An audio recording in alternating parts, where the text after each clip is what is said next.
You think being helpful makes people respect you. You think being available makes people value you. You think being generous makes people appreciate you. Here's the brutal truth that's going to shatter your worldview. The more you do for people, the less they think of you. And every single day, you're training people to treat you like their personal servant without even realizing it. There are 5 specific things you're probably doing right now that are destroying your self-respect, killing your boundaries, and turning you into everyone's favorite doormat. These aren't just bad habits. These are psychological patterns that signal to everyone around you that your time, energy, and dignity are worthless. Kindness trap number 1, overgiving. But here's what's going to blow your mind. The ancient Stoics figured this out 2,000 years ago. Marcus Aurelius, Seneca, Epictetus. These weren't just philosophers. They were men who commanded respect without begging for it. They understood something that modern people have completely forgotten. Respect isn't earned through service. It's commanded through boundaries. Today, I'm going to show you the 5 things you need to stop doing immediately if you want people to start treating you like someone who matters instead of someone who exists to make their lives easier. And I'm warning you, when you stop doing these things, some people are going to hate you for it. Good. That means you're finally growing a backbone. The first thing you need to stop doing is explaining yourself to people who didn't ask for an explanation. Every time you justify your decisions, defend your choices, or provide a dissertation about why you can't do something, you're basically announcing to the world that you don't believe you have the right to make your own decisions. Listen to yourself next time someone asks you for something you don't want to do. Instead of just saying no, you probably launch into a detailed explanation. Well, I would love to help, but I have this thing and then there's this other situation and I'm really sorry, but maybe next time. Stop. Just stop. You sound like your kindness trap number 2, never saying no, asking permission to have your own life. Here's what happens when you over-explain. You give people ammunition to argue with your decision. Every reason you provide becomes a problem they can solve, an obstacle they can remove, or a weakness they can exploit. Oh, you're busy with work. This will only take 5 minutes. You're tired. Come on, don't be lazy. You have plans. Cancel them. This is important. Marcus Aurelius wrote, "You have power over your mind, not outside events." But every time you explain yourself to people who don't respect your autonomy, you're giving them power over your decisions. You're teaching them that your no is actually a maybe if they can just find the right argument. Strong people don't explain their boundaries, they enforce them. When you stop justifying your decisions, people stop questioning them. Your no becomes final instead of the opening statement in a negotiation you never wanted to have. The second thing you need to stop doing is being everyone's free therapist. You know what I'm talking about. You're the person everyone calls when they need to vent, complain, or dump their emotional baggage, and you sit there listening to the same problems over and over again, offering advice that they never take, becoming a human trash can for other people's negativity. Here's the brutal truth. Most people, kindness trap number 3, over-apologizing, don't want solutions to their problems. They want an audience for their drama. They don't call you because you give great advice. They call you because you're reliable, available, and you won't tell them what they don't want to hear. You've become their mum, or emotional support animal, not their friend. But here's what's really happening to your mental health. Every time you absorb someone else's negativity, you're contaminating your own mindset. You start your day feeling good. Then after 3 phone calls from people complaining about their lives, you feel drained, frustrated, and pessimistic. Their problems become your problems. Their stress becomes your stress. Their chaos becomes your chaos. Seneca understood this perfectly. He wrote, "Every new beginning comes from some other beginning's end, but you can't begin to build your own mental strength if you're constantly carrying other people's emotional weight. You can't focus on your own growth if you're always managing other people's breakdowns. The solution is simple but brutal. Stop being available for every emotional crisis. When someone starts dumping their problems on you, redirect them." That sounds tough. What are you going to do about it? Don't offer solutions. Don't absorb their emotions. Don't become their unpaid therapist.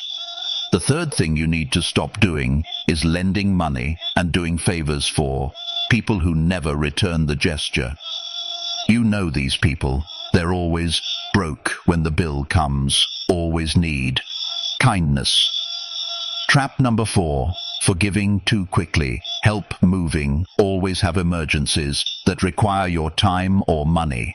But when you need something, they're suddenly busy, broke, or have convenient amnesia about all the times you helped them.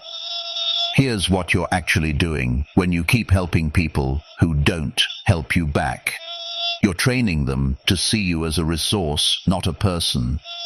You're teaching them that your time has no value, your money has no worth, and your generosity has no limits. You've become their personal ATM and unpaid assistant.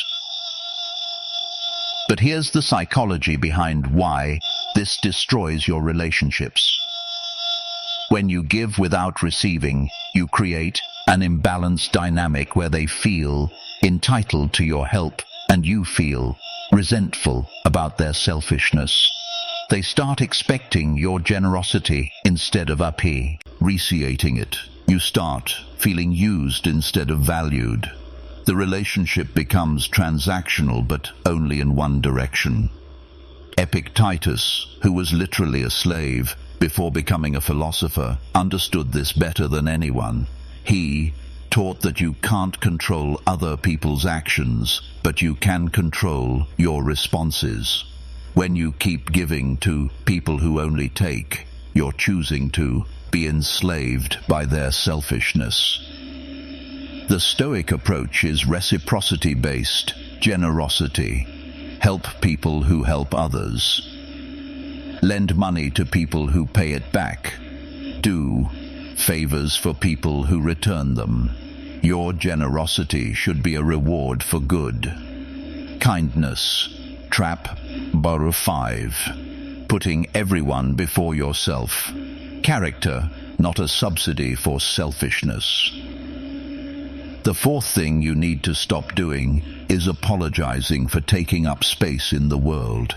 You apologize for your opinions, your needs, your presence, your very existence. Sorry to bother you. Sorry for asking. Sorry I'm here. Stop apologizing for being human. You have just as much right to exist as anyone else. Every unnecessary apology is a small act of self-betrayal. You're telling the world that your presence is an inconvenience. Your needs are burdens, and your thoughts are probably wrong. You're training people to see you as someone who doesn't deserve respect because you clearly don't respect yourself. The fifth thing you need to stop doing is seeking validation from people who don't even like you. You're constantly trying to prove your worth to people who have already decided you're not worth their time. You change your opinions based on who's in the room. You laugh at jokes that aren't funny. You agree with things you don't believe. You're performing a version of yourself that you think others will approve of. But here's what Marcus Aurelius knew that you're still learning. External validation is a drug that never satisfies. The more you seek approval from others, the less you approve of yourself. The more you try to be liked by everyone, the less you like who you're becoming. You become addicted to how to stop losing power, other people's opinions while losing touch with your own values.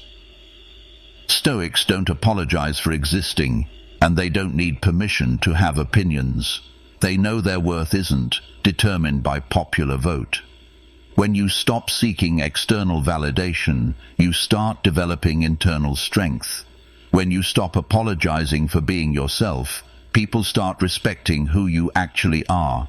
Here's what's going to happen when you stop doing these 5 things. At first, people are going to be confused and probably angry. They're used to you explaining yourself, absorbing their problems, giving without receiving, and apologizing for existing. When you suddenly start acting like someone who values themselves, they're going to push back hard. Some people will call you selfish for having boundaries. Others will say you've changed, that you're not the same person. They're right. You're not the same person. You're no longer their emotional support system, their free bank, their unpaid therapist, or their validation dispenser. You're finally becoming someone who respects themselves enough to demand respect from others. But here's the beautiful part. The people who truly care about you will respect your boundaries. They'll appreciate that you're no longer a pushover. They'll value your time more because it's no longer unlimited. They'll treasure your help because it's no longer guaranteed. Final truth about respect. Your relationships will become healthier because they'll finally be balanced. The Stoics understood that self-respect isn't selfish. It's essential. You can't give what you don't have.